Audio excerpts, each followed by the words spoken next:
Former Taoiseach Leo Varadkar has turned the tables on government ministers and become a prolific user of parliamentary questions in his new role as a backbencher.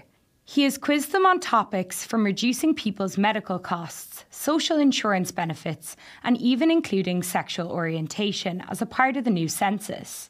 Although he was at the heart of power and decision-making at the cabinet table for years, until as late as early April, when he stepped down, he is now turning the table.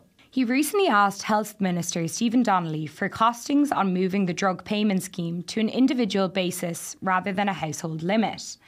He also quizzed him how much it would cost to lower the scheme's monthly threshold from €80 to €50. Mr. Donnelly told his former boss that reducing the threshold would cost €64 million, and he ruled out changing the scheme from household benefit, saying it would be too complex. Mr. Varadkar also asked how many people are availing of free PrEP to prevent HIV. But like many other frustrated TDs facing a delay in response, he was told it was a matter for the HSE to get back to him.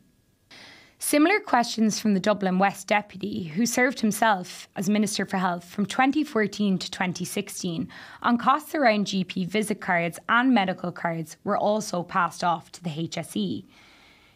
He also spread his written Dáil questions to Social Protection Minister Heather Humphreys, asking her about the annual cost of maternity benefit, paternity benefit and parents' leave benefit and the discrepancy from the initial estimate. He quizzed Taoiseach and Minister for Foreign Affairs Micheál Martin on whether he should consider reducing aid provided to national government bodies and agencies in Ghana and Uganda, given their decision to harden laws that criminalise same-sex relations.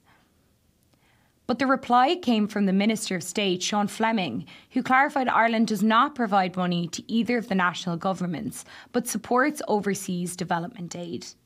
I believe reducing funding at a time of exceptional need on both countries would have a negative impact on those most in need, he told the former Taoiseach. He was not short in inquiring about the status of the construction of a velodrome in the Sport Ireland campus in Blanchardstown in his constituency.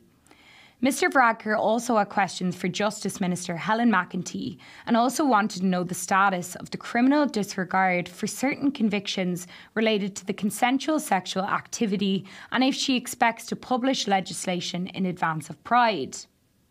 Ms. McEntee delivered no promise to have it ready by Pride next month, but she told him she was absolutely committed to having a disregard scheme in place in the near future.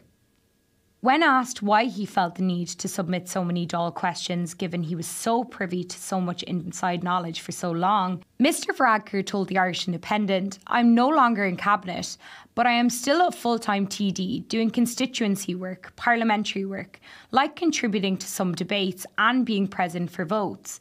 But I'm also helping out candidates running in the elections. I enjoy the work and will fulfil the mandate to voters of Dublin West gave me at least until the next general election. They deserve no less. While I have access to a lot of information from memory, I've not retained many papers from my time in government, and most information was held electronically in any case in my time, and I have no access to that. And of course, facts can change. I continue to maintain a personal interest in many policy areas like healthcare, enhancing workers' rights, personal freedom, LGBT issues, foreign policy and Northern Ireland." To read more on this story, visit the Irish Independent.